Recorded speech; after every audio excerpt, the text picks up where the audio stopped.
Okay, I think we are going to go ahead and get started. First, let me say welcome. It is great to be here this evening in person, masked up, and ready to roll. We really appreciate you joining us tonight.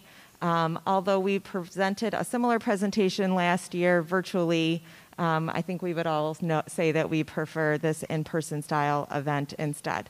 My name is Dawn Howe. I am one of the counselors here at Sutherland High School.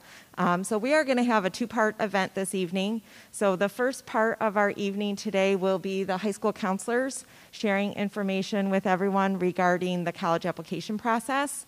We'll talk about forms, steps to the process, research things that you can still be doing, all sorts of things related to getting from here to apply to colleges this fall. Then we will take a very brief break, really a little bit of a PowerPoint transition more than anything else. And then we will turn the evening over to Renee Swift, who is the Assistant Director of Financial Aid at Nazareth College. And she will be helping us out with a presentation tonight about the financial aid process and the information that families need to know about that.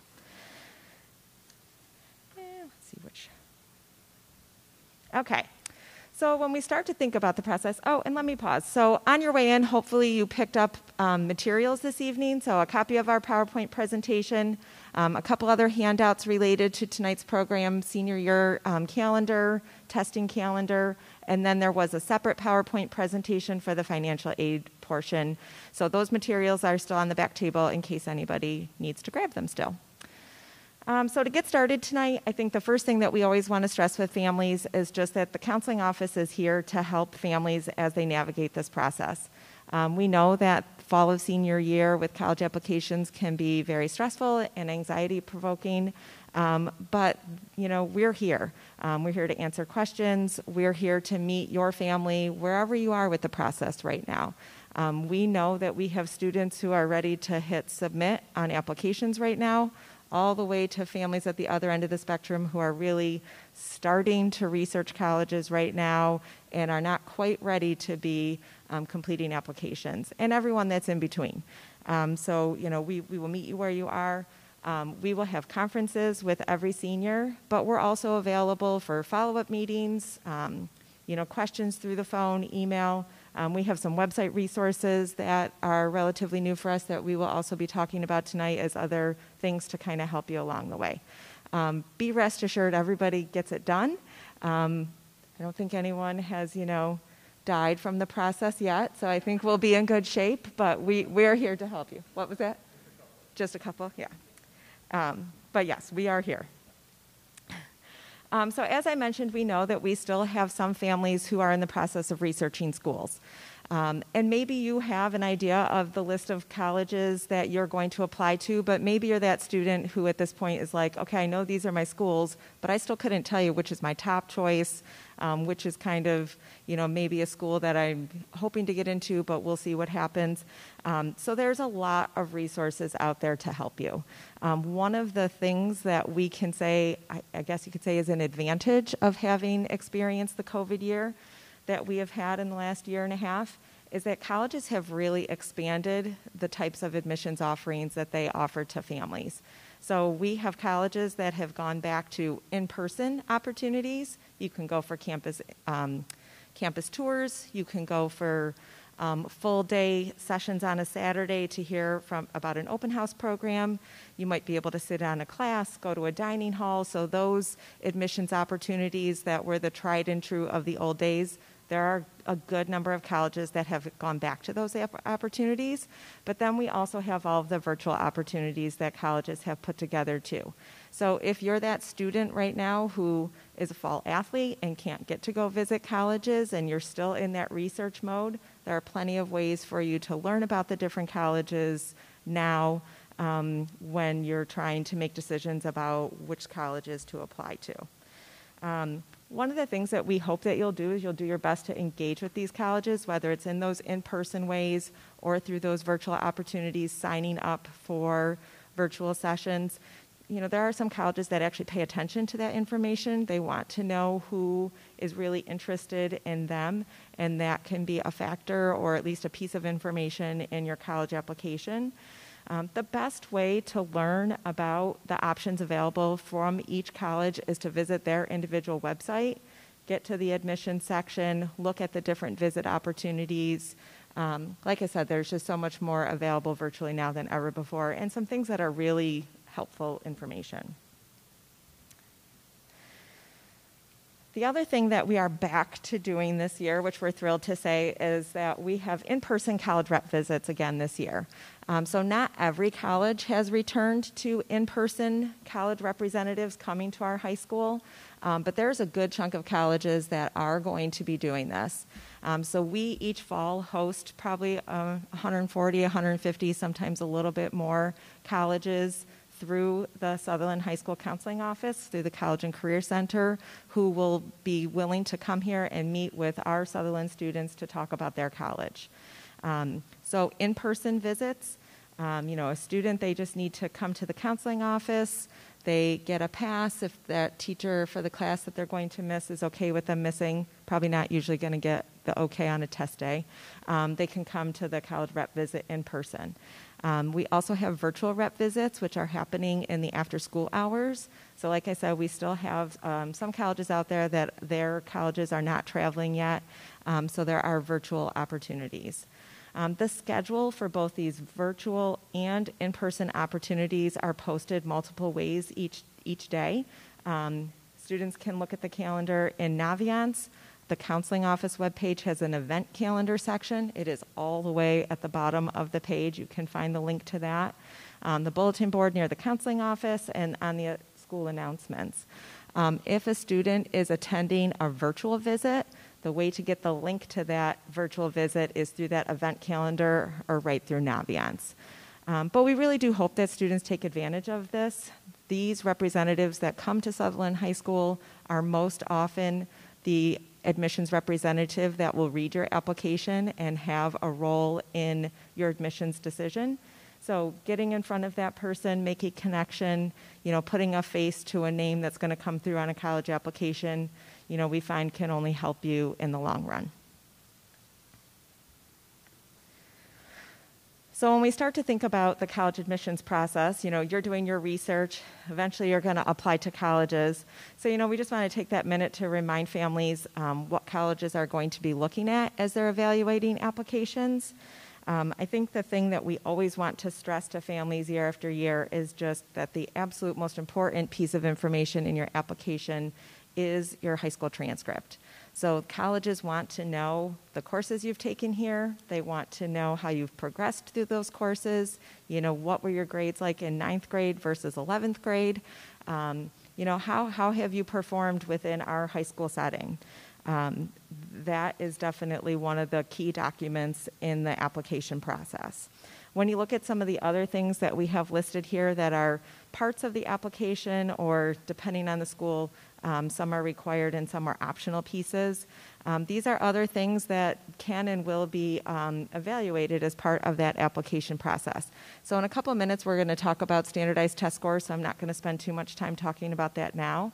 In the old days, I would say that was probably the second important factor, but not so much right now with all of the test optional factors that we have going on.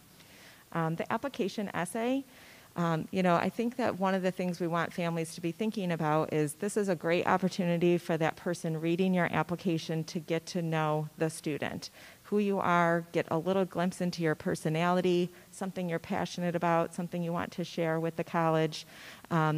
It's really what we hope is that essay is a reflection of that student voice.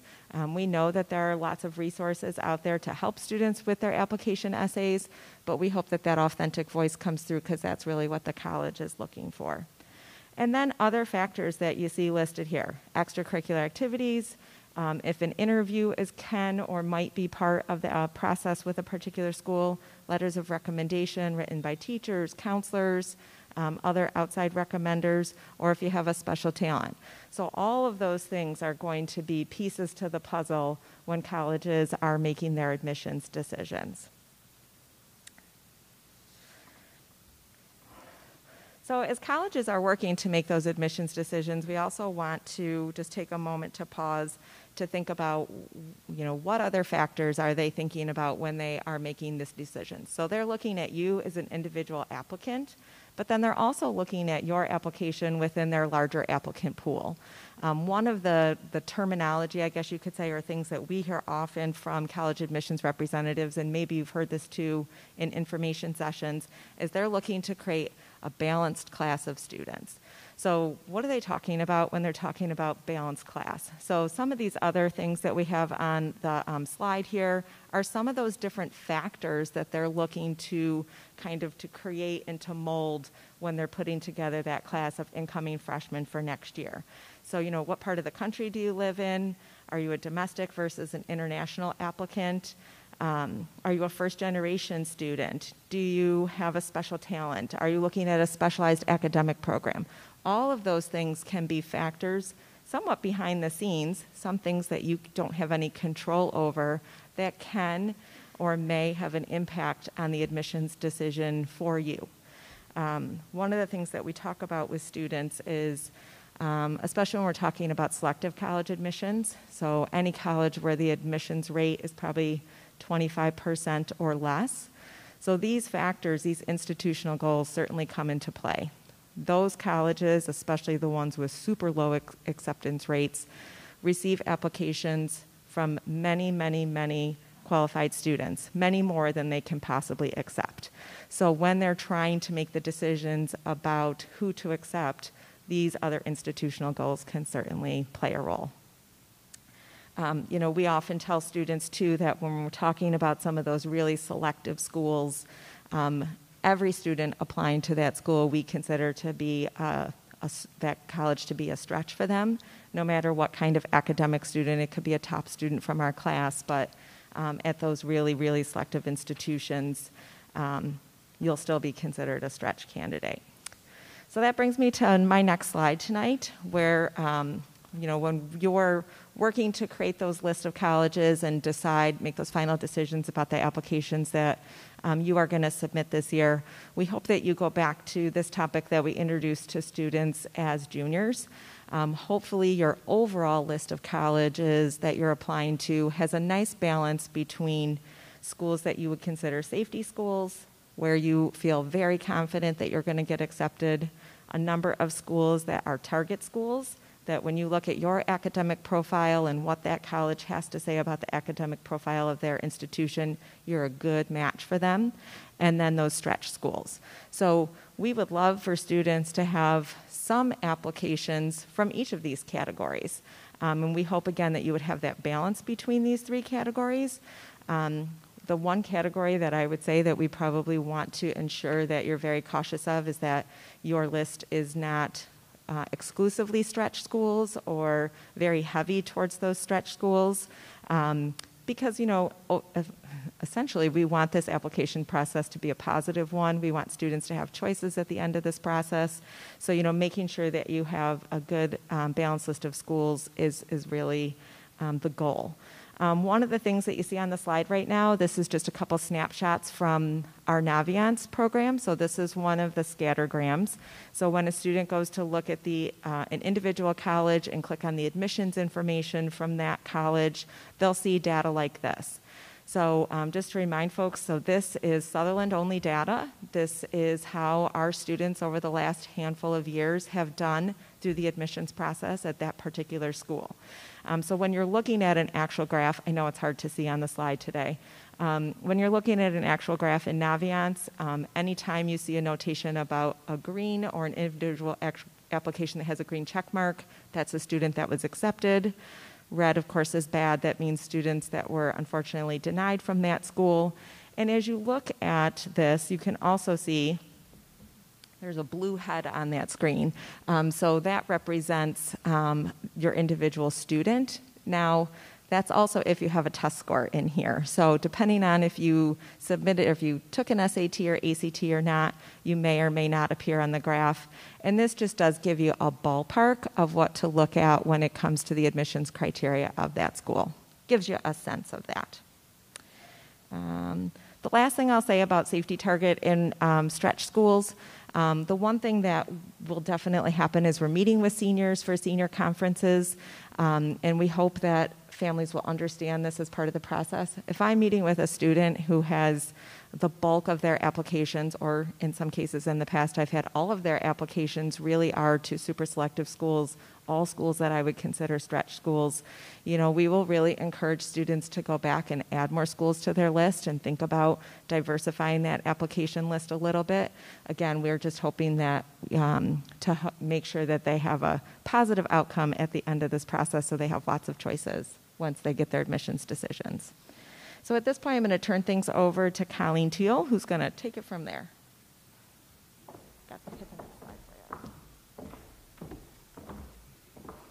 Hi, everybody.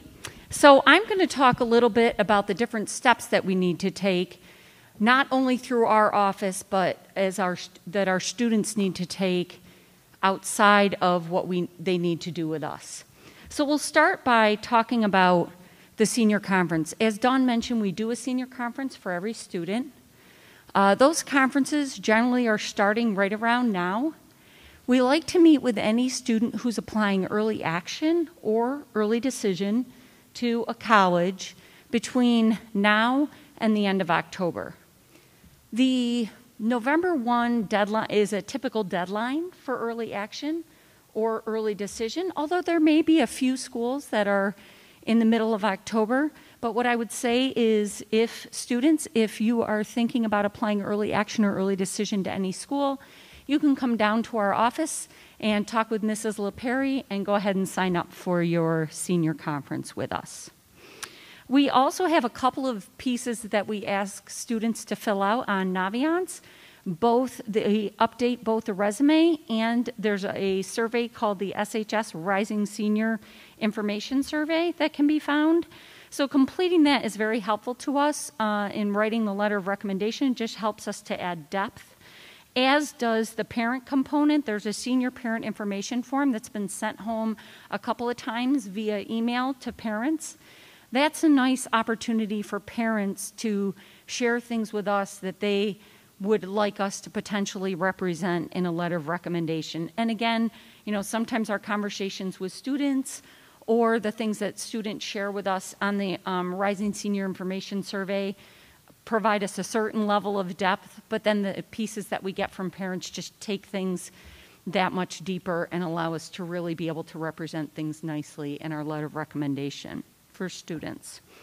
Also, one recommendation that we will make to students is that, and we talked about this last year, is to make sure that you're utilizing a personal, not your school email, but a personal professional email address in your applications, in your application process. So any application that you do, you want to make sure that you have that professional email address that you're utilizing.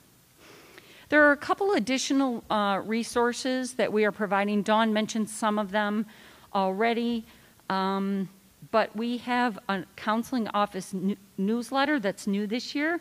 We just sent out our first one last week, so you should have received that last week, and we're going to continue to do that every 2 weeks through the end of December just to keep you updated. Please don't feel like it's information. I hope you don't feel like it's information overload. We just want to make sure that you're getting everything that you need to be able to kind of be on top of the process, as there are so many different steps and different deadlines and things that come up. So we hope you'll enjoy that and find it useful and helpful throughout the process. Also, our website has a lot of different valuable information. Because we had to do so much remotely last year, as Dawn mentioned, we really did kind of beef up a lot of opportunities and offerings on our website. And there are some different videos and things that you can utilize there, as well as forms and different directions. And just there's a lot there. We're trying to, in our senior conference, at least kind of show students where to access that. But truly, if you go to the counseling page, it's the first things that come up. So great resources there to take advantage of it. And Dawn mentioned the senior conference. We do a senior conference with every single one of our seniors, at least one. But please know that, as was mentioned before, again, we're there to kind of support you through the entire process. So we'll meet with some students one time, and that's all they feel they need from us, and we'll meet with some 5 or 6 times. So really, use us. We're there to support you and help you through the whole process. There are several different types of education. Yeah, that's true. But we're talking about applications right now. So several different types of applications. The common application seems to be the one that's the most utilized. There are over 900 colleges that utilize this application. In addition, the SUNY application, a lot of the SUNY schools are also on the Common App. So what we always encourage students to do, and then again, there's the coalition. There's a few schools that still have their own individual application. But what we encourage students to do is use the one that is going to cover the most colleges. So even if you're applying to some private schools and some SUNY schools, which are state colleges within New York State, use the Common App, because you're going to be able to do one Common App and use it for all of them, all the different schools. So we really, again, it takes time, a lot of time, effort, and energy on your part, and we just want to kind of encourage you to streamline that process to make it a little bit easier. Also, with regards to requirements, we'll go over this in more detail in the senior conference, but really checking deadline dates and application requirements, testing requirements, and then what kinds of financial aid forms are required and deadlines for that are all important pieces as you're going through each, looking at each college and what's required for those. There are 3 different parts of the college application. We're going to go over each one of those parts so that there's a nice, clear understanding of what's expected for each one. There's the student component of the application, and then teacher evaluation and recommendations. And then part 3 includes the parts that we send out, the transcript, the secondary school report form, a mid-year report form, and counselor recommendations. I'm going to talk, oops, what did I do? I hit the wrong button. That's never a good thing. I know, don't mess it up, right? Okay. I'm going to talk a little bit about part 1 of the application. So this is the component that students will do. It covers personal, educational, family demographic information, self-reporting standardized tests if you choose to do that. One of the pieces that we've had a problem with a few times is the utilization of the legal name. So whatever name is on your high school transcript is the name you have to use on your applications so that they align, so that when colleges receive the different information, they're getting the same information, the same name, and they're able to line things up and make sure it all goes in the correct file. We've had students before that'll maybe use a nickname on their actual application, but then they're, Tommy and Thomas is what's on their transcript. So make sure that those align. You'll also talk about your extracurricular activities in or outside of school, work experience, and some schools have some short response questions, and a personal essay is required by most schools, I would say. There may be some supplemental information required, so each individual college will also have some pieces that you may have to do for that college. That could include another essay. More often than not, it doesn't, but sometimes it may include an additional essay. So we always encourage students to check through those supplements to make sure, don't wait till the last minute to check through them, because you may have a little bit more writing to do for some schools. There may be an opportunity for some students to upload a resume. This varies a great deal. So you don't have to have a resume, but if you do have a resume and you would like to upload it and there's an opportunity to do so, you certainly can do that.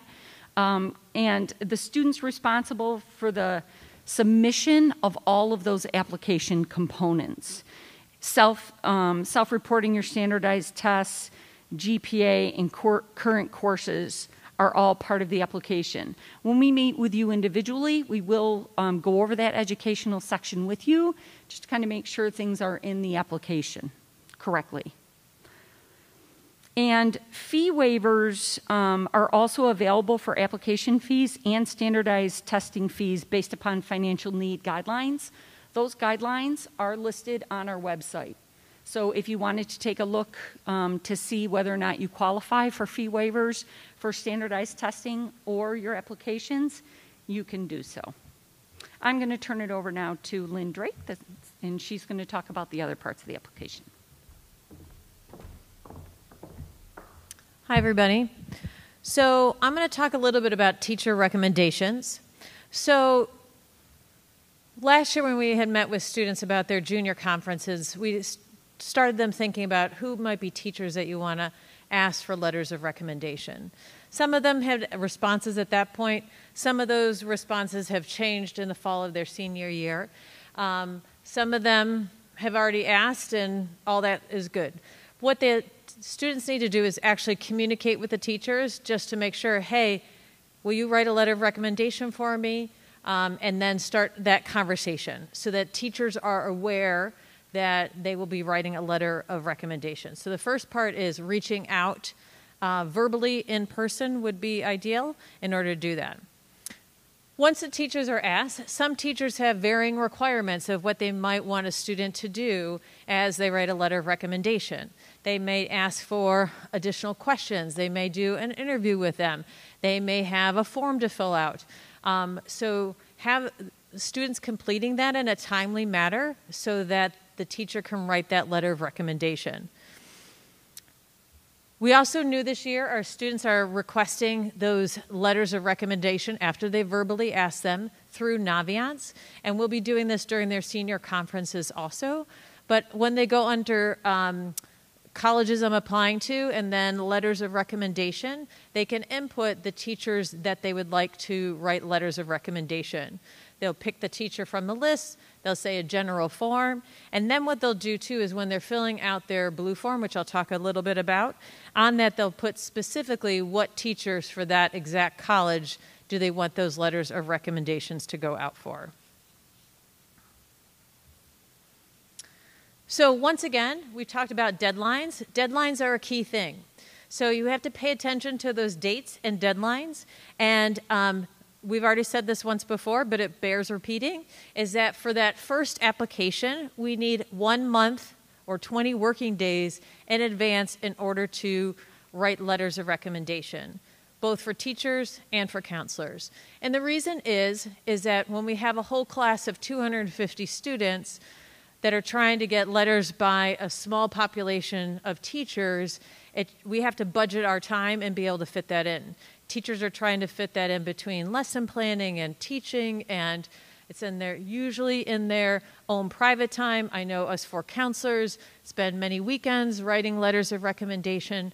So we all have to budget that. And if somebody comes in and says, hey, I need it tomorrow, that's really hard for us to fit into our schedules, all right? So make sure that at least for that first one, you give us that 1 month advance notice. After that, once we have your package already created, we can have it out in 2 hours. We can have it out by the next day. It's a very quick turnaround once that first application goes out.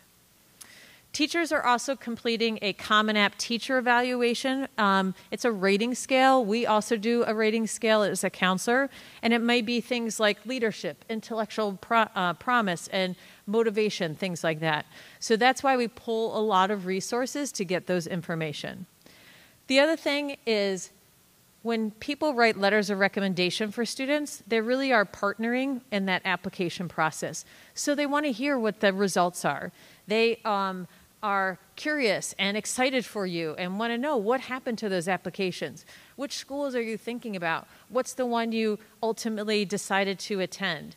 And please send them a thank you note because, as I said, a lot of people are doing this on their personal free time. Nobody's putting timesheets in to write letters of recommendation or anything like that. So sending a quick thank you is always appreciated. So we have teacher letters of recommendation. Now some students have other people that know them very well and want to include them in writing a letter of recommendation. They'll fall under what we call other recommenders. This could be a coach. It could be an employer. It could be somebody you know through an activity, in or out of school, you know, those kinds of things. The key thing is these are not Sutherland employees. If I have an activity advisor that's here at Sutherland, we can push out that other recommender through Naviance.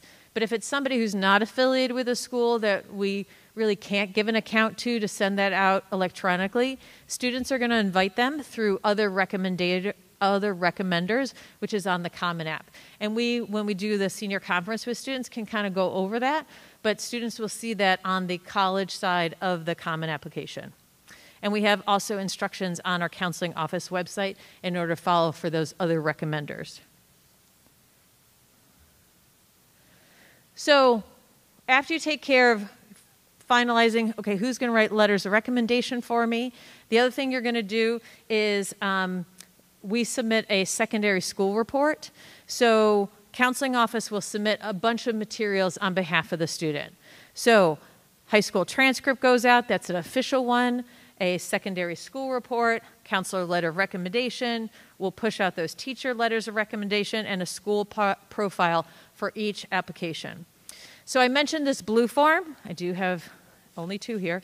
But students will fill out a transcript release form for each and complete it for each college that they're applying to. So what that's giving us is permission to send the student's information to this particular institution. So it can't be a blanket send out or permission, so we have to do it per school. The other thing it gives us is directions per school. So sometimes some colleges may only accept 1 letter of recommendation. Well, then down here on the teacher part, you'll just put that 1 teacher that you want sent.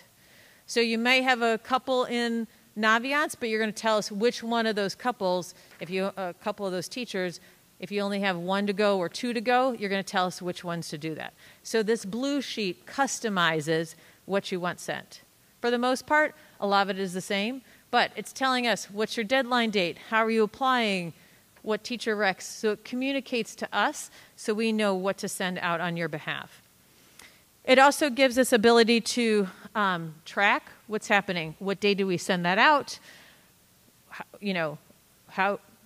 What was the method? All those kinds of things. So it gives us all that good information to track and make sure that we have done what you are asking us to do. All right? So a couple thoughts on deadlines. So if you have a November 1 deadline, which is typically October 15th, November 1, we need to have in that counseling office for that November 1 by October 1st. If you have an October 15th deadline, get that to us as soon as possible. Like that blue form, by the end of the week would be great. So just think a month in advance, all right? January 1 deadlines, right? We are not open during the winter break, so we need all those January 1 deadlines prior to, so we try and get those before or after the Thanksgiving break. So just turn in those blue forms. Students don't have to submit that application. So if they're waiting to hear from early actions or schools like that, and they may hear around December 15th, we can still push out our information, and you can wait to submit if you don't want to pay that application fee until after you've heard from an early action or early decision school. We said for 20 working days for rolling, so if you want to get it, I'm trying to get it there by, the end of October, we still need those 20 working days. Mid-year reports will automatically go out to each school that a student has applied to on the Common Application. So a mid-year report is that transcript again, except it has those semester averages on it at that point. If students have completed a half-year course or a semester course at that point, that will impact or change their GPA, and then that new updated GPA will go out at that point. But for any full-year class, it's just that semester average. And then typically those go out, because our semester doesn't end until the end of January, it goes out in over February break once scores are all finalized. Final transcripts will automatically be sent in July. So once the year is ended, once we have those grades finalized and approved, we'll send out those final transcripts. Because we start late in New York State, I know that students families get concerned about deadline dates, institutions are grace. They give us grace because of when we end. They keep asking for them, but schools are going to end from, high schools will end from between early May to the end of June. So it's a big gap of when they're still accepting and pulling things in. So trust me, we will get it there. You can send us lovely reminders, or that is okay, but just know that we will get it to them. So the next section I'm going to turn over is to Ben Winter to talk about standardized tests.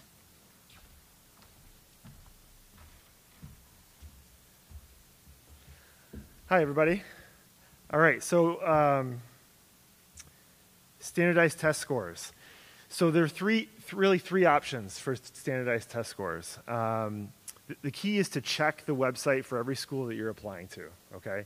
That is the key. Going to the website for every school is going to give you the most accurate information. Sometimes in Naviance, it's not always accurate. Going to the website will get you the accurate information. So three options, one of them being sending official SAT or ACT scores directly from the companies, right? Directly from College Board or from the ACT. So this is becoming more rare. Before the pandemic, this was the way to do it. So actually prior to the pandemic, colleges would require students to send an official score report when they applied, okay? So now official scores are required. Your application will be incomplete if it's not reviewed until they review the ACT scores. Okay. You can also send SAT scores and ACT scores for free when you sit to take a test. You can send for 4 of them for free.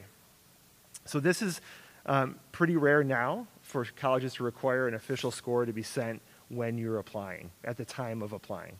Okay. Next is self-reported option. This is on the rise, okay? So colleges have figured out that College Board and ACT make a ton of money in terms of requiring an official score report. Years ago, they would require these official score reports. Now colleges are saying you can self-report. So on the Common App, in the testing section, you can choose to self-report. That first section will say, do I choose to self-report or not? You would say yes, and you put in the scores if you want to self-report, okay? The next option would be the test optional colleges. Not many good things have come out of the pandemic. One of them is the test optional for colleges, okay? A lot of colleges now, most are allowing for test optional, so it puts you in the driver's seat. So if you are not a great test taker, this works for you, right? So if you're not happy with your scores, you can just send your transcript and they'll look at you holistically in terms of your transcript and your letters of recommendation, your community service, extracurriculars, and all that stuff. So really the question comes down to, should I submit my scores or not? The counselors are here to help answer that question. Really, the best thing to do would be to go to the admissions websites for the schools you're applying to and look at the data, right? So if you're within that 50%, the middle 50% for test scores, then we'd say you should include it.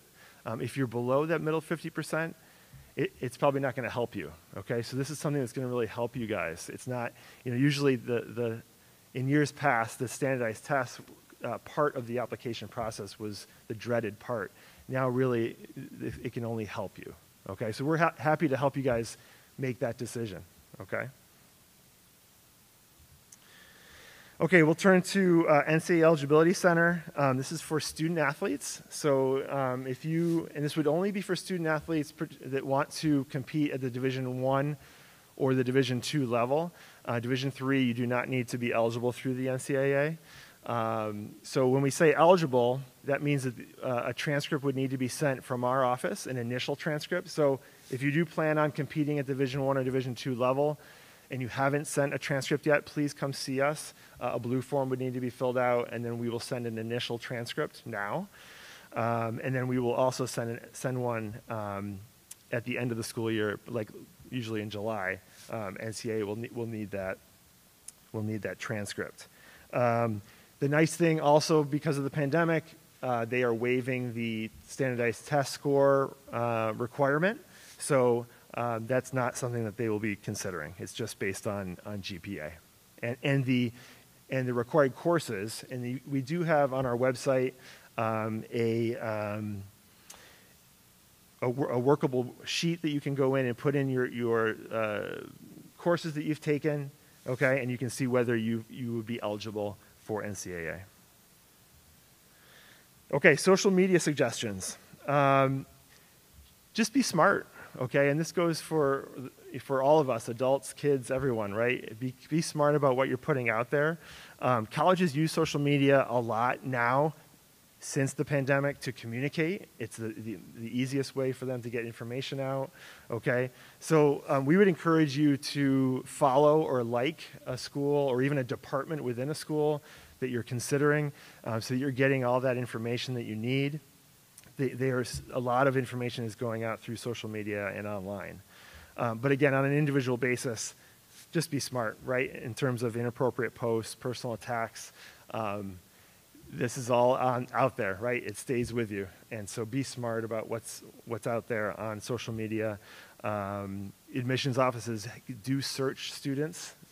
We've heard this, that they have done this or can do this, where they will look for things that might not be a good look for you, okay, through the admissions process. And this, again, this goes for employers down the road. This is just a good life lesson. Okay, so financial aid, we're going to have a section after this about financial aid, so I'm not going to go too much into this. The big thing is to have this conversation now. Please don't wait about, in terms of parents and your child, what's available to them, what's the range that you're looking for in terms of your finances. We've had students that come in and have all these great schools, but then in the 12th hour, parents will say, no, that's just not going to work. Have that conversation now. It's a lot easier to have it now instead of later. Scholarship opportunities, that's really important. Merit, if you're interested in merit scholarship money, that's going to be based on GPA and sometimes test scores. So if that's something that's really important, you don't want to have a lot of reach schools, right? Your reach schools aren't going to be giving you much merit money. It's going to be the schools in that target range that's going to give you more money, okay? Every school is required to have a net price calculator. That's a federal law that they have to have that on their website, and so it's very helpful. You can get an idea based on your family finances of what you might what your contribution might be for those schools. Okay, and as we mentioned before, Renee Swift is here through Nazareth, the financial aid department, to present on this. So really the two biggest forms to know about would be the FAFSA, the federal form that's going to open on October 1st. Everybody can go on. We'd encourage you to do it sooner than later. We wouldn't suggest that you wait too long. It doesn't have to be the first week of October, but again, we wouldn't wait too long to get going on that. And then it's the CSS profile, which is going to be more of a deeper dive into your family. It's a little intrusive, and so the CSS for sure is going to be a little bit deeper dive, asking for information. That's going to be schools, especially early action or early decision schools that want more information early on. Okay? And if you have questions about financial aid, really encourage you to go to the source. So don't be afraid to call an admissions office, a financial aid office to ask a question. They're happy to answer those questions. It's really not their busy season right now, so they're happy to answer those questions and help you with that.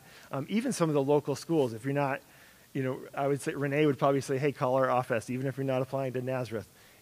Feel free to call and ask any questions that you may have, okay? Because some of them are tricky, for sure. All right, and then with merit scholarships, you don't want to wait too long on that. So checking college websites about deadlines. So some of them can start as soon as November 1st, so be aware of those deadlines. Okay, wrapping up, reminders. So things to take away. Senior conferences are going on right now. They just started in the last week or so. If you're applying early decision, early action, please come to our office and meet with Mrs. Lipari, and she will set up a time for your counselor to meet and have a senior conference. If you don't do that, that's okay too. Everyone will get scheduled, whether you come see us or not, okay? We will schedule you for a senior conference. Contacting teachers regarding letters of recommendation, get that verbal commitment first. And then Mrs. Drake talked about using in Naviance requesting teachers, right, for letters of recommendation. You can then do that after you get a verbal commitment from teachers. Rising Senior Survey in Naviance, that's really helpful for us counselors as we sit down to write your letter. Helps us to get to know you just a little bit better. Common App, keep chipping away, right? It's not hard.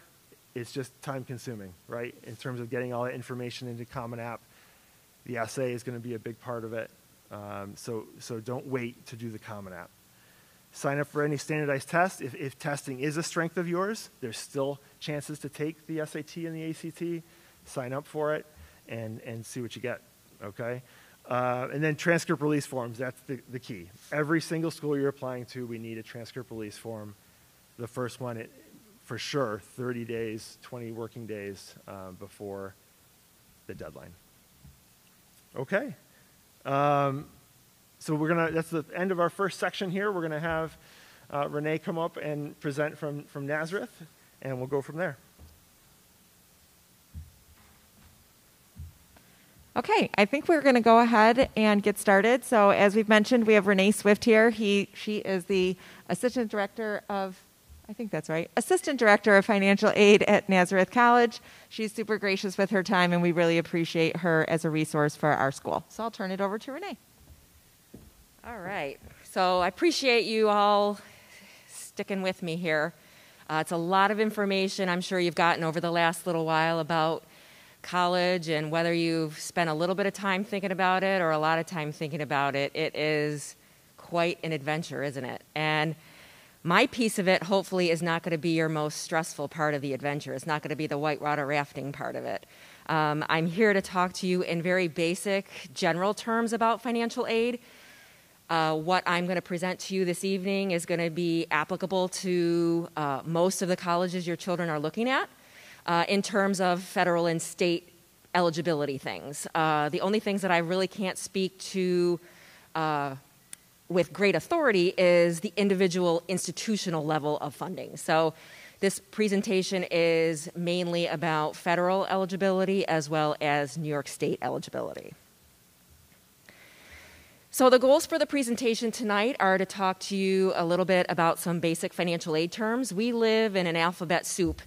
And I think it's helpful for you going into this, whether it's the first time you're going through it or not the first time you're going through it, to kind of give you some nuggets of information to help you have better conversations with the financial aid offices, because sometimes you're both speaking different languages. And if you can kind of find some commonality along the way, those conversations are going to be much more meaningful and much more fruitful for you. Determining, or what's the definition of financial aid? You may think you know what that is, and I'll share what we think our definition is. How does the financial aid process work? What is need-based financial aid? You will hear me use that terminology quite a bit through the presentation of what financial aid or financial need is. And I will show you that calculation about halfway through my presentation. And what kinds of financing options are available. And some of these may be familiar to you, and some of them may not be. So again, wanting to have you get some nuggets of information this evening. So here is our alphabet soup, our acronym nation. Hopefully some of these are somewhat familiar to you at this stage, and if they're not, we're going to learn them together. The first one, I hope, is not a foreign word to you. FAFSA stands for the Free Application for Federal Student Aid. And this is the form that all financial aid offices and all across the country use to determine federal financial aid. So that's federal grants, federal loans, and federal work study. FSAID is, I'll get into it a little bit more later, but it's a terrible name for this thing. I got to take my glasses off, they're fogging up. The FSAID is a username and password system that each student and parent needs to set up in order to sign the FAFSA electronically, as well as some other financial aid related items down the road. Any parents in the room that have current college students or have had recent college students, I would say in the last 3 to 4 years, you already have an FSA ID set up.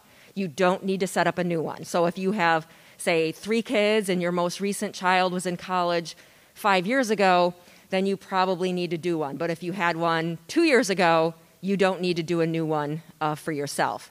But each of your children has to have their own respective FSA ID. And it's just like any other username and password system that you have for your email or for Amazon. You set up a unique username, a unique password, and then you answer the silly security questions, and you get that going. But I'll get into that a little bit more later. SAR stands for Student Aid Report, and that's kind of your answer sheet after you submit the FAFSA. So you can kind of see most of your answers. And the reason I say most is that for families who use the IRS data retrieval tool, which is I'll get into in a little bit, the income information that is transferred in from the IRS is masked, like we are. So you can't see the numbers in the FAFSA. So if your income you won't see, the taxes paid you won't see, it'll say transferred from the IRS, transferred from the IRS. The only folks that can see that are us in the financial aid office. So when those reports or those FAFSAs come into us, we can see the income information, but you as the end user, you as the parent and the student will not be able to see the information that's transferred in from the IRS. So student aid report is basically just the answer sheet. We encourage you to take a look at it, make sure all the information is correct, and make any corrections, like say, for example, you want to add a school code, like you forgot to add one of the schools onto your FAFSA, you can do that. But if there's no corrections to be made, just kind of file that electronically in whatever college file you have, filing system you have, whether that's an electronic file or an actual shoebox file, whatever works for you. Expected family contribution is the EFC, and I'll get into that a little bit more later as well. It is one of the parts of the financial aid formula to determine financial need. There's that terminology again. MPN stands for Master Promissory Note, and this would come into play for students who are borrowing loans as well as parents who are borrowing loans. And this is essentially the legal document that you are signing electronically that says that you're agreeing to pay the loan back under the terms and conditions of the loan. SAP stands for Satisfactory Academic Progress. This is one of, probably hundreds, if not thousands, of regulations that we have to follow as financial aid officers. The Federal Student Aid Handbook, which is all of the regulations that we have to follow, encompass 2 giant binders that are about this wide. So all total, they're about this thick. It's about 1,500 pages. I don't know if you've ever read any federal registers or anything like that. If you ever have insomnia, that's a great thing to read. And the register is worse than the handbook, but it's very dense. And this is one of the more important ones, in my opinion, that I think families should become aware of. So satisfactory academic progress more or less says your student is registering for classes, completing and passing those classes, and making progress toward a degree.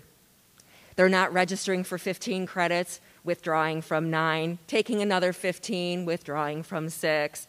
That happens sporadically throughout a student's collegiate experience. It did for me. But when it starts to become a pattern where a student is withdrawing from a good portion of their classes, it will catch up because there's a minimum, what's called a PACE percentage that a student needs to complete, and that's 66.67% of their attempted coursework. So that's only one of the components. There's also a GPA component. So the Fed is pretty stingy with its money in the sense that they'll give your student money if they're showing good faith by doing well in classes and also completing their classes. So I would encourage you, just as Ben was mentioning earlier about looking at the different websites for admission information and things, look on the financial aid office websites as well, because you will see some very helpful pieces of information there, and SAP is one of them. I would really encourage you to become loosely familiar with it, because there's federal SAP, there's New York State SAP, and there's institutional SAP. And guess what? They're all different. So you could be doing good for one of them, but not necessarily for the other ones. So I would encourage you, when it comes time, to become familiar with SAP. SEOG stands for Supplemental Educational Opportunity Grant, and this is a pool of money that's given by the federal government to colleges and universities to dole out on a first-come, first-served basis to our students who demonstrate the highest level of financial need. And how we demonstrate that is our students who are federal Pell eligible. That's our first tier. And then there are subsequent tiers for students who also demonstrate financial need that may not be Pell eligible. The next three I'm going to kind of lump all together because they're all loans. And I would stand up here before you and say with pretty decent confidence that when you start receiving financial aid offers from the schools that your students have been accepted to and had their financial aid information sent to, that the offers that you will then receive are going to have a combination of grants, scholarships, loans, work study. So you want to just try to look at those offers very, very closely, because it's not all going to be free money. It's not going to all be grants and scholarships. Loans will be part of it. You're under no obligation to borrow them, but they will be part of the offer letters. So the first two there, the subsidized and unsubsidized, are students' loans. They're federal loans in the student's name. The subsidized loan is a need-based type of loan, meaning we have to look at the information on the FAFSA and making sure that there's demonstrated financial need there. There's that word again. The federal government defers or pays the interest on these loans while the student's enrolled in college at least half-time, which is typically 2 3-credit classes. The unsubsidized loan is, everyone's eligible for that. So it's not need-based, and the federal government does not pay the interest on that one while the student is enrolled at least half-time. The PLUS loan is for parents. So parents can also borrow a federal loan to pay for the remaining costs that are not covered by the student's financial aid. And a lot of our families do rely upon this very helpful resource to help pay the remaining portion of the bill or a portion of it, and then they can manage the other piece out of pocket. So it really comes down to a family decision of how you would want to use that PLUS loan. It's a separate application from the FAFSA, and you would just look at the financial aid website and you can navigate to where you would need to go to do that application. TAP stands for Tuition Assistance Program, and that's a New York State program. So you've got your FAFSA, which is, as we've said in our first acronym, is for federal. Then because we are in New York State, there's also the New York State TAP application. So both of those applications need to be completed every year that your student is in school, in undergrad. And New York has probably one of, if not the best or robust financial aid programs, state grant programs in the country. And it's very well known, and it does have a separate application. One point of order with New York State TAP, it needs to be used within New York State. It's not portable. So if your students are looking and considering some out-of-state schools, they can't take their New York State TAP or any of the New York State awards out with them to Florida or California or wherever. They need to stay within New York. And they're at the 2-year, 4-year public and private schools. So what is financial aid? So we in the business kind of lump it into 2 main categories. The first category is called gift aid, or as our students call it, free money. It's money that students do not need to pay back. And the first one of those, I think it's been mentioned already this evening, are scholarships. They're not based on any FAFSA. The FAFSA is not required, but they are based on your merit, which is your GPA, test scores if you submit them, and your talent perhaps. At Nazareth we have visual and performing arts scholarships. We also have art scholarships and music scholarships for students that do either a portfolio or some kind of audition, and they are able to receive some other incremental monies in addition to their merit scholarships. So again, no FAFSA is required. If you're just wanting to, get institutional money and see what that kind of gets you, you don't need to do the FAFSA. But usually, we do highly recommend that you do the FAFSA, even though in your mind you might be thinking, oh, it's a waste of time and I'm not going to get anything from it. But in this next category of grants, you might. So the worst case scenario is, yes, you're not going to have any additional monies from the college, but at least you tried. You kind of turn that stone over. You're kind of applying for everything that you have access to, and then you are making the decision, okay, if only it came back only loans, and we're not going to take them, and that's you have the absolute right to refuse any loans that are offered to you. So grants would be need-based, and they would, again, not have to be paid back. So scholarships and grants do not need to be paid back. The self-help category includes loans that do need to be paid back. So the student, as I mentioned, and the parent can borrow to help with the educational costs, and the payment would start 6 months after the student graduates or stops being a student. So if they, maybe take a withdrawal and take a year off, or take a medical leave of absence and take a year off. So 6 months after their last date of attendance that was reported by the registrar, that's when they can reasonably expect to enter repayment. And I'm not going to go into a whole lot of detail about repayment because there are some counseling items that are part of that through the process of students leaving their colleges sometimes.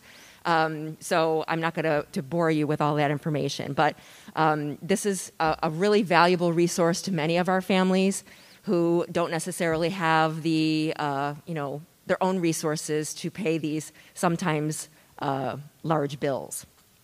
Employment is another category within self-help, and as I mentioned, your student may have the option to work as part of their offer letter through the federal work-study program. Some colleges also take it another step that if they don't have, because work-study is need-based, there's that terminology again. If a student doesn't have any financial need, but they still want to present the student an opportunity to work on campus, instead of saying federal work-study eligibility, it'll say campus employment eligibility. It's the exact same thing. The only difference is who's paying the student. Is the student being paid by federal dollars through the federal work-study program, or are they being paid out of a department's budget? They get the same rate of pay, it's the same experience, it's just who's paying the student. And it's a great way for students to connect. If your students were anything or are anything like I was when I was a freshman, despite what you see in front of you right now, I was not very outgoing. I still, to some points, am an introvert. And I did get a job on campus my second semester. So I kind of played it a little cool that first semester and kind of got everything situated in my head, and then was able to get a job on campus. And it really did connect me. I wasn't sporty. I was smart, but I wasn't in honor societies and things, but I was a good student, and I wanted to connect, but I wanted to connect kind of on my own terms. And working in the office, I worked 7 out of the 8 semesters I was there in the residence life office, and in exchange for that, I didn't receive a direct paycheck, but I did get my single room paid for every semester that I was there. And even back then, that was a pretty good hunk of change. So you can be creative to find these opportunities to, reduce that cost. So work-study is just a really great, or any kind of employment on campus is going to be a great opportunity to connect. And the best part of it is they get a paycheck every other week, just like we do as regular employees. And the one thing also about either work-study or campus employment, that does not deduct off of the student's bill. So you will see on the offer letter, you'll see, scholarship, grant, loan, and all that. In work-study or campus employment, when they total up the amount of financial aid that would be deducted from your estimated costs for the year, it's not going to include work-study because work-study and campus employment do not deduct off of the bill.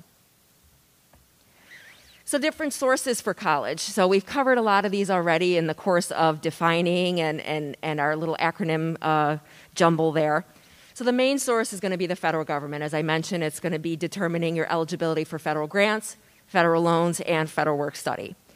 New York State TAP, and there are some other New York State programs that are also part of the TAP application itself. Your student may not be eligible for TAP, but there are some other New York State programs that are attached to the TAP application that your student may qualify for.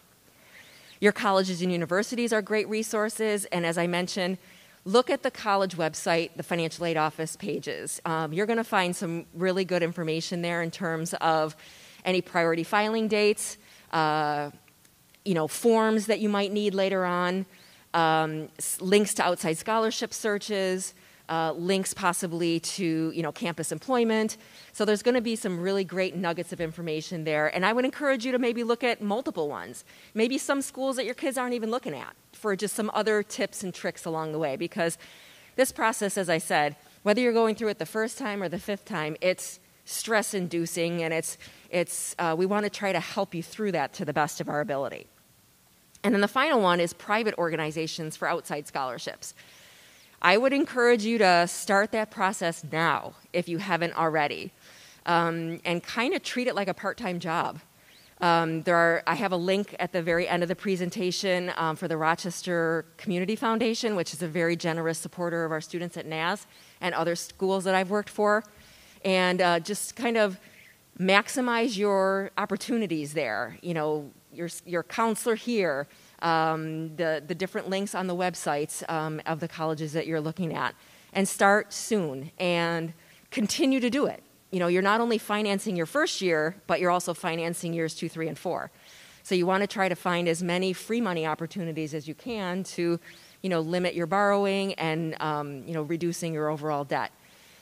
We've had multiple students over the years, and you really see it ramping up year after year after year, where students are getting 4, 5, 6 different generous outside scholarships each year.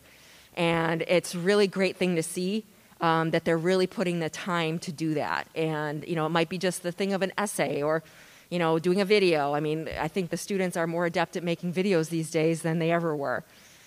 So if your parents in the room, if your employer offers any kind of scholarship or tuition support, students who might have part-time jobs in the room, look to see if there's any scholarship opportunities there. Look at your local philanthropic organization, your Rotaries, Kiwanis, those type of things. Your churches might be opportunities as well.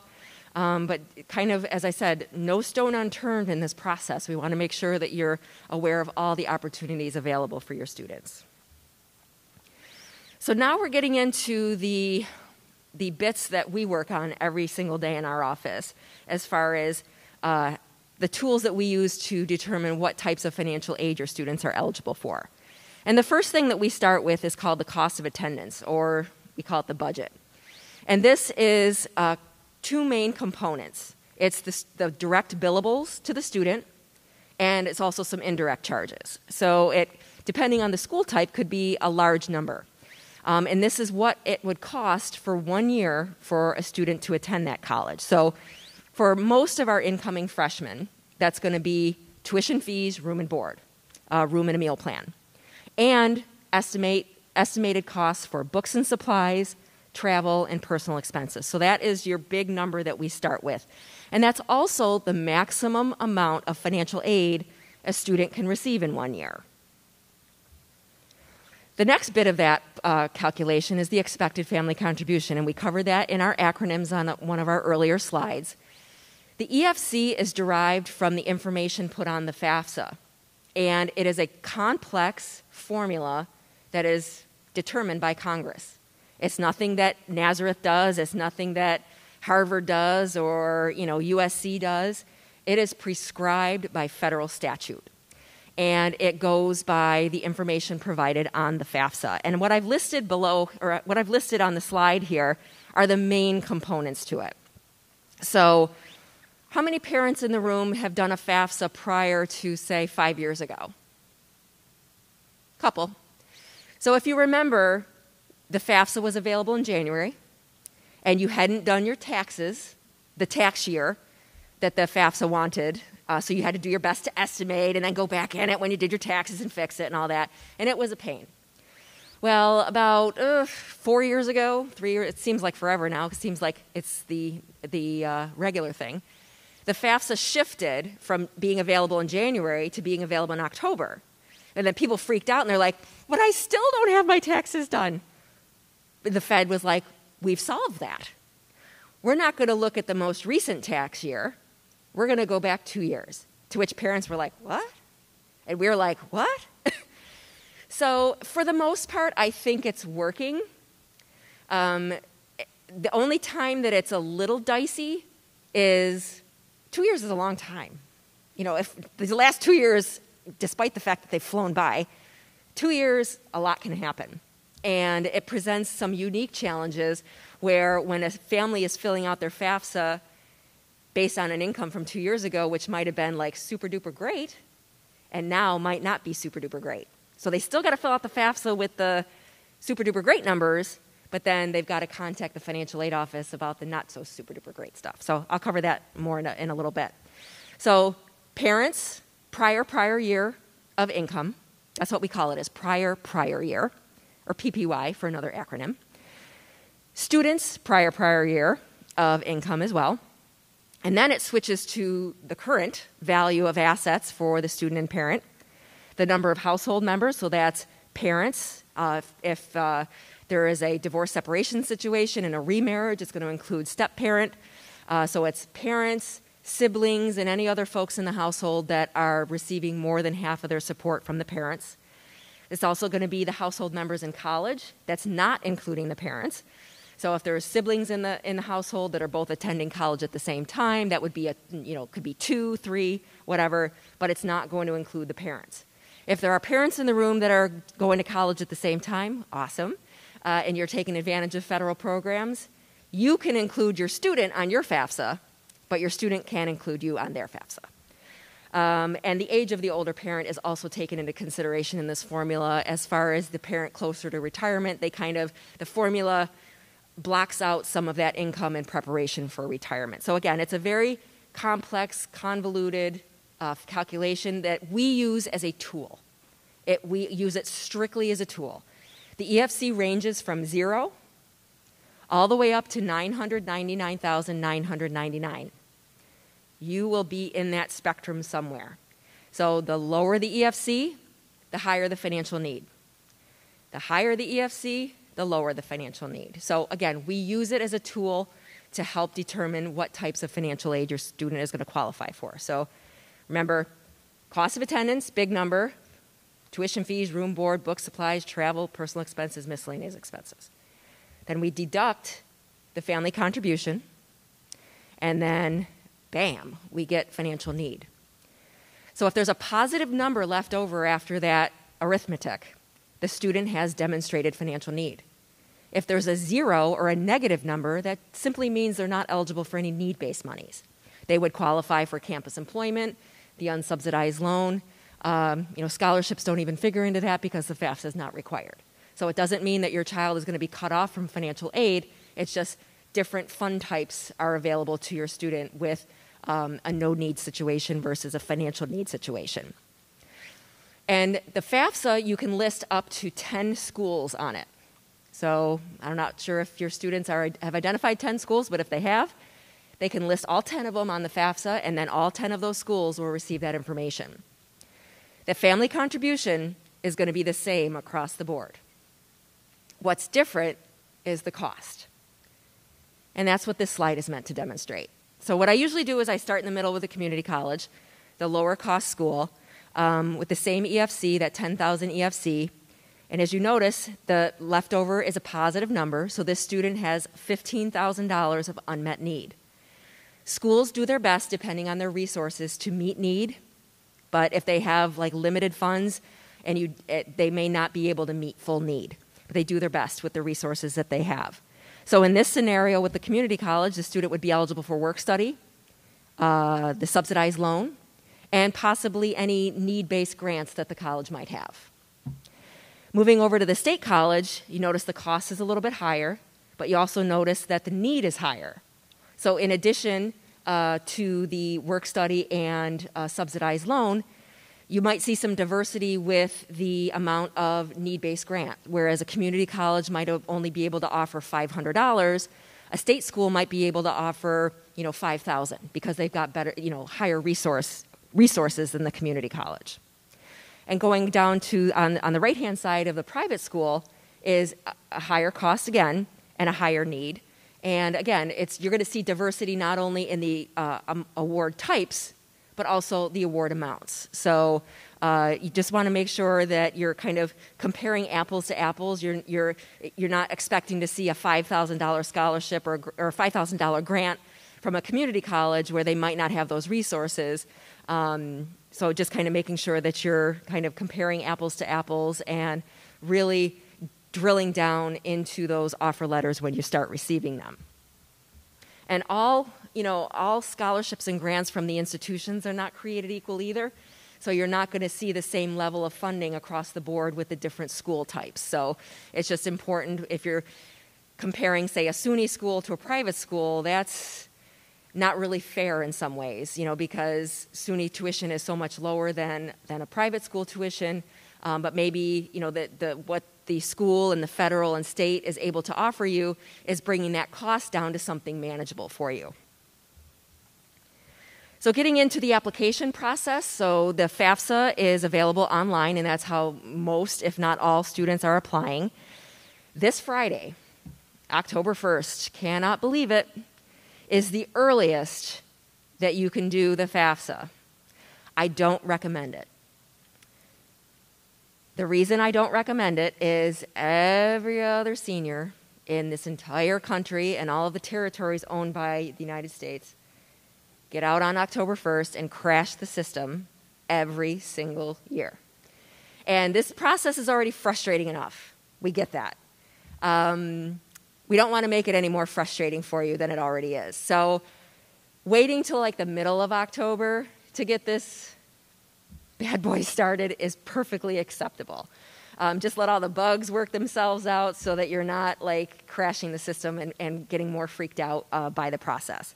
So the FAFSA and TAP applications will be available October 1st, and then that you can kind of calendar that every year because they will both need to be completed every year that your student is in school. And this is the landing page here.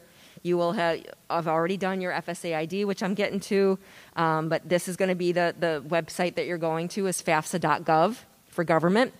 There is a FAFSA.com website out there that is legitimate. I kind of use the air quotes for that.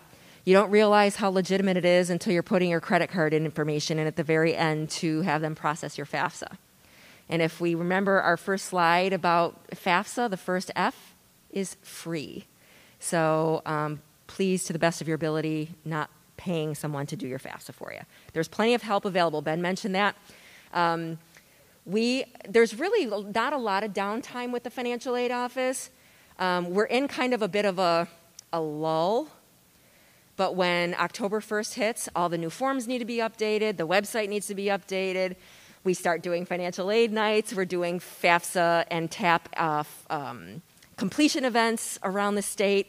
So we are off to the races in a big way in the fall semester. But yes, I work with a wonderful, wonderful, wonderful region of financial aid professionals at every school level, 2-year, 4-year public, 4-year private, that are more than happy to answer your questions and get you through this process, and myself included.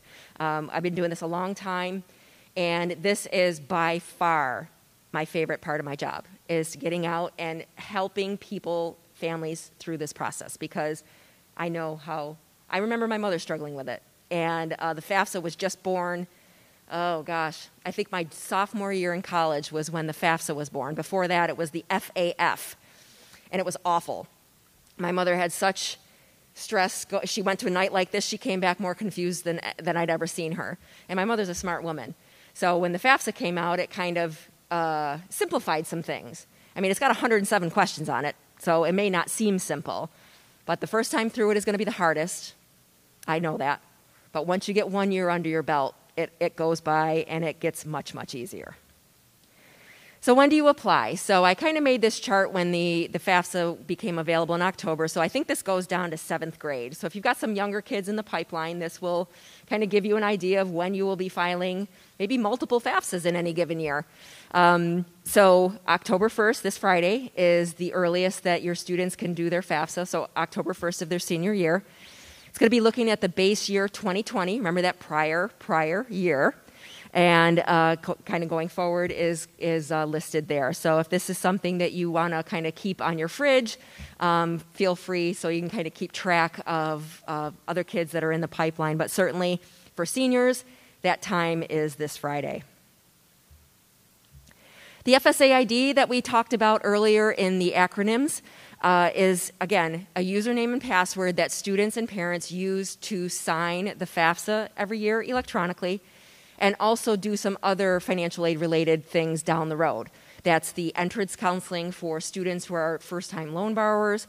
That's master promissory notes for loans, both on the student and parent side. So the FSA ID is a very powerful thing. And if you want to feel like you're checking some items off of your to-do list, you can actually do this tonight if you want to. You can go set this up for not only yourself if you don't already have one, as well as your student, or you can kind of be working on that concurrently, one on a phone and one on a laptop maybe, depending on what your setup is. But your FSA ID is going to be unique to you. It does speed up the processing because if you don't submit an electronic signature, you have an option to submit a print and submit a signature page, which can take up to 2 weeks to process. So submitting an electronic signature, your FAFSA is processed within 2 to 3 business days. It's very similar to all the other username and password systems that you are familiar with, you know, your unique username, your unique password, as well as security questions, like what was your favorite toy as a child. You do have the opportunity within those things to show the text, and I would encourage you either to take a screenshot of those and put that into your electronic file, or take a photograph with your phone, because if you type in, you know, your question is, what's my favorite color, and you write purple, did you do that all caps? Did you do that all little letters? Did you do a little bit of both? You know, if you're anything like me, you might forget that from time to time. So doing the show text is going to be a helpful tool to remember those security questions if you need them. And if you need to old school it, write it down. You know, what is my favorite color? And you do the capital P, and that kind of thing, and file that away. But the FSA ID, again, for the student and at least one parent whose information is on the FAFSA. But again, parents who have done a FAFSA in the last 3 years, you don't need to reset a new one for your most recent student. And if you try to set, and if you're not sure, and if you try to set one up because it's connected to your social, it'll say there's already one on file. Then you're like, really? Man, I don't remember ever doing that. But it's also got the logic built in that forgot my username. It'll ask you for your date of birth and your social and maybe your security questions.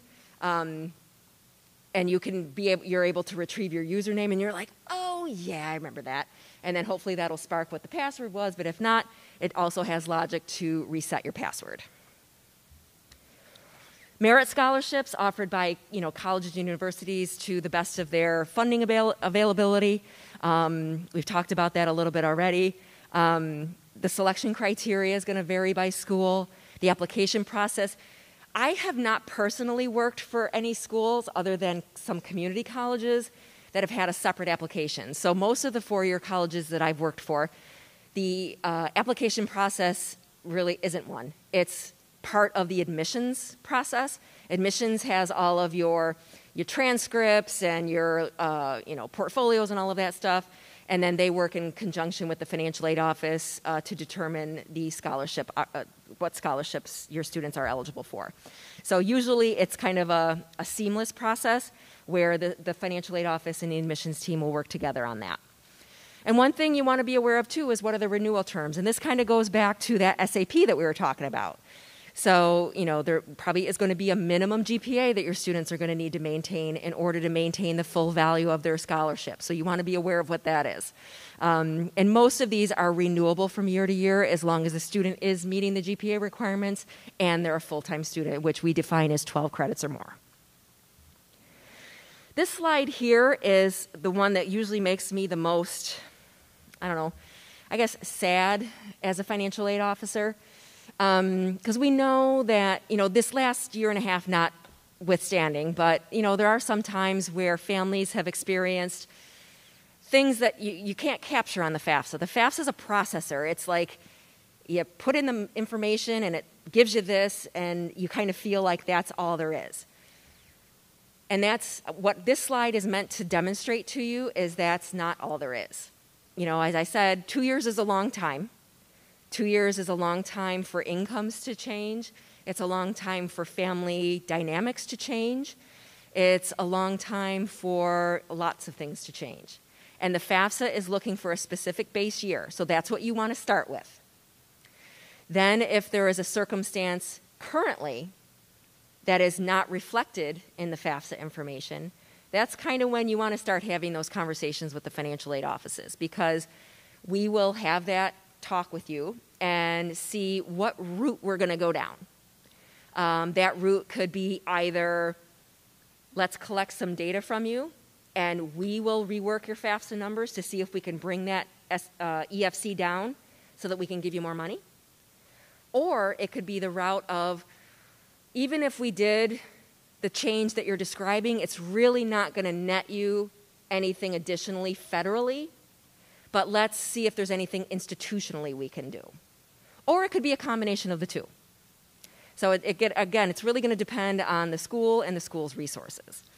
So the main examples of these adjustments to income that we tend to see, and this is not an exhaustive list, are significant change in the family income, which last year and a half has really shown that there have been some significant changes.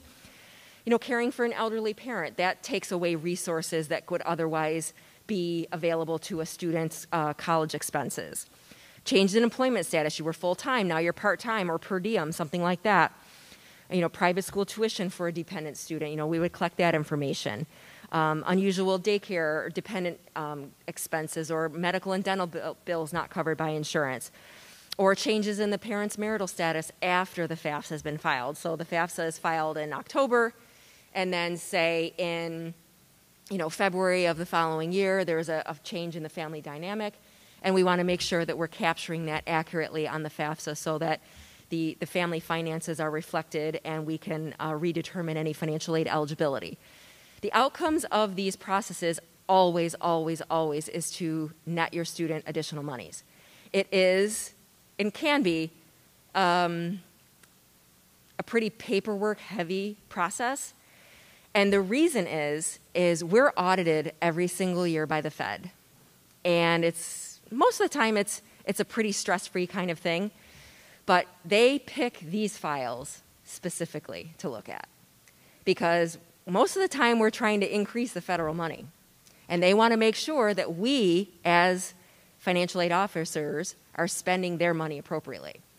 So they want to see our logic. They want to follow the breadcrumb trail in the hope of getting to the same conclusion we did.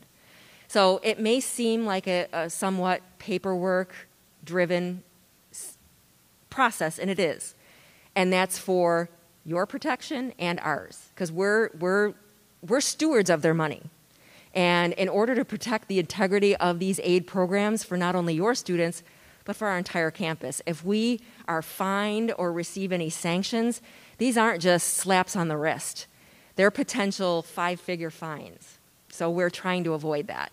And again, the end game for that is to net your student more money. And I sincerely hope, given all that I've just said about this slide, that this is not something that's affecting you. But I want you to know that if it does affect you, or it is affecting you right now, what the FAFSA is telling you is not the final answer. You can have these conversations with the financial aid office, and we can guide you on the next steps beyond this process. So financing options, we've talked about the PLUS loan for parents. We've talked about the unsubsidized loan for students. A lot of schools are offering payment plans for families where instead of coming up with that lump sum payment each semester, you're splitting it out over anywhere from 3 to 5 payments over the semester, so it's a little bit more manageable. There's usually a small nominal participation fee, and then it's an interest-free process from there. Savings plans, the 529 plans are also a great resource.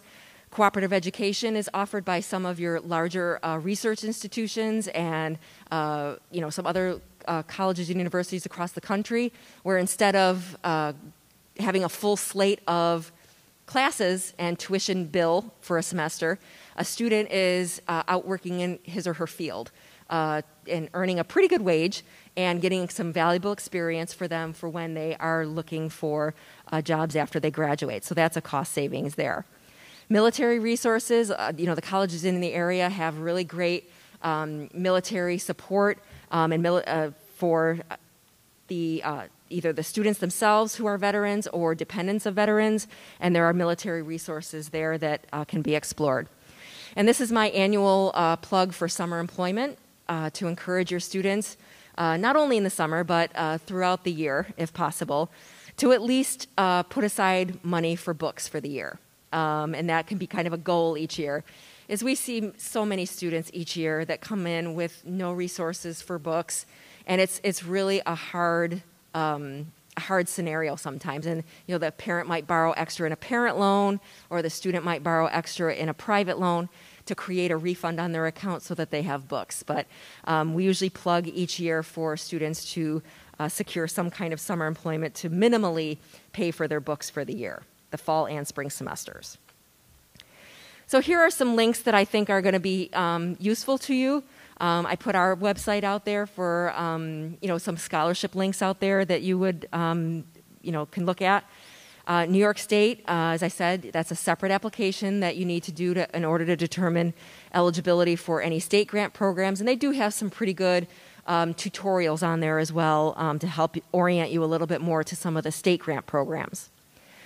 Finaid.org is another great resource. It's really plain language financial aid stuff. So if tonight was just the tip of the iceberg for you and you just did not get enough in the last 40 minutes or so and you need more information, go to finaid.org, and that will hopefully satisfy your financial aid curiosity there. And the Rochester Community Foundation I mentioned earlier, and another plug for FAFSA.gov.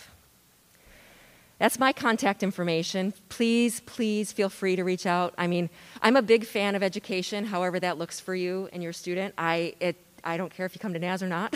I know that's not a pretty good thing to say, but if you have questions, you get stuck, you don't know where to start, you don't know what question to ask, I'll do my best to find the answer for you or give it to you. My door is open, or my phone is open, and my email is open to you if you have any questions beyond this evening. So that's all that I had for you tonight. Are there any burning questions that you have of me? I know it was a lot of information. You guys are real troopers for sticking with me. Yes?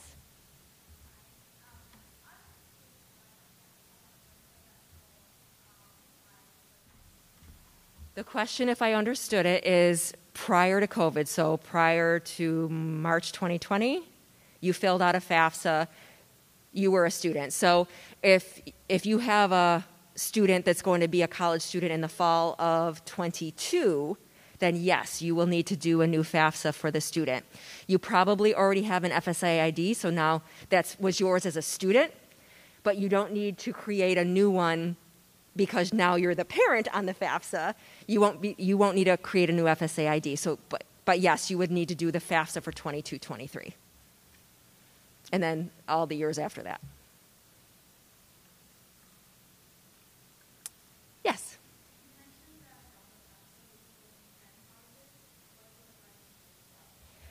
I get that question from time to time. So what you would have to do is you can call the federal processor to add a school on there, or temporarily remove some of the schools on there just so that they can get your information. Because by the time that you start receiving offer letters, I think your students are probably going to have it narrowed down to the folks that are on the FAFSA. So it's just kind of a plug and play from there. Yes?